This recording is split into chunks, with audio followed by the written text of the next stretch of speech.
How to destroy the entire world.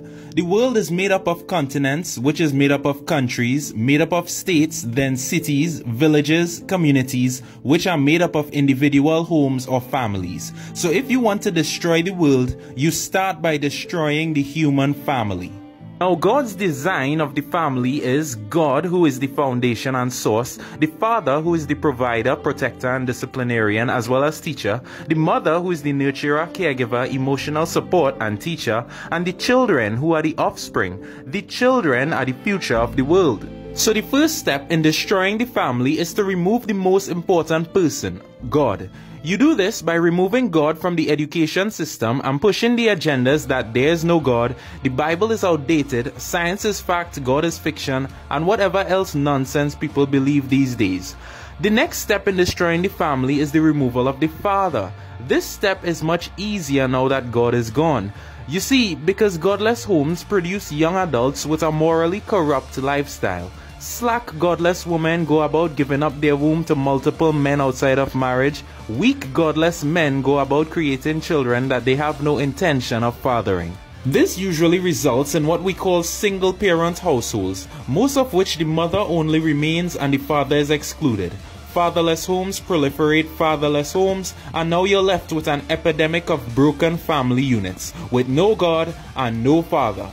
But it doesn't stop there. Now the single parent is left with the full responsibility of the home. They are so busy making ends meet that they have minimal time to spend raising their children themselves. So the child goes to school and he's learning his principles from the education system. And what is the system teaching? The system teaches your child that now you can have a family with two fathers or two mothers as parents, and somehow that is perfectly fine. This stupidity further corrupts the already broken family units that we have in the world. Now you're left with homes that have no God and no father. Some have no mothers, some have two mothers, two fathers. It's a complete mess. Now the result of broken godless homes is that it produces morally weak offspring. Our young men are growing up with no fear of God, no strong sense of integrity and righteousness and godly character. Our young women are growing up with no sense of chastity, no humility or loyalty, experts in manipulation, and the list goes on. So these faulty, misguided youths evolve to become corrupt politicians, fraudulent judges, unethical policemen, ruthless criminals, dishonest businessmen, greedy pastors, all who pollute and dismantle our communities, states, and nations. Now you have a selfish and cold world where no one loves or respects their neighbor, everyone fights for themselves, family becomes enemies, close friends backstab each other, nobody could be trusted. It's country against country, nation against nation, mankind divided against himself and destroying his own race.